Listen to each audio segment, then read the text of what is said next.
Guys, like, comment, subscribe, share the video, especially if you love college football as much as I do. As you all know, Mike Gundy is not really a fan of the NIL or anything like that. So I think a lot of that is starting to hurt his program.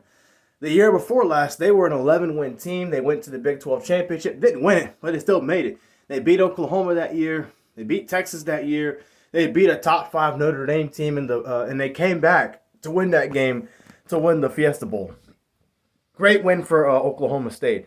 Last year, they were at some point they were in the top 10. They were 5-0 at one point, right? And they finished the year 7-6. They had another winning year, but they didn't play too good in the second half of the year. I don't know what happened. I do think that this NIL stuff and the fact that college football is changing. You've seen coaches like Nick Saban, Mike Norvell, Jim Harbaugh. You've seen a lot of these coaches kind of be willing to go with the change just to get the best players so that they can win more games. You don't see Mike Gundy doing that. You're starting to see that with Dabo Swinney and Clemson. He's also not a fan of that.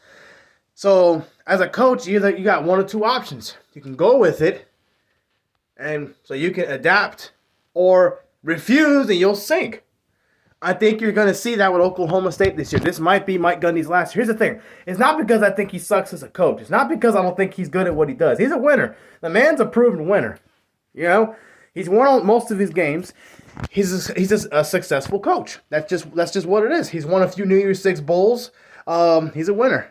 But the fact that he knows college football is changing and he's not a fan of the way that it's changing, I think the fact that he's going to get lesser quality of players, despite being a good coach, and now you're going to be playing teams like Texas, who else? TCU and other teams that are okay with it. I think that's going to, change a lot. Now, here's the thing. This has nothing to do with the Arizona State game, but it does because guess where you're going?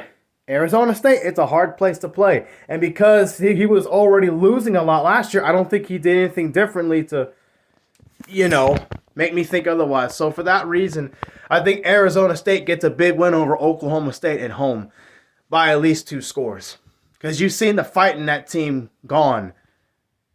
And I don't really look at week 1, but I just don't see anything that makes me think Oklahoma State's going to show up with any kind of fight more than what they have been showing lately. Arizona State, on the other hand, they have a new coach.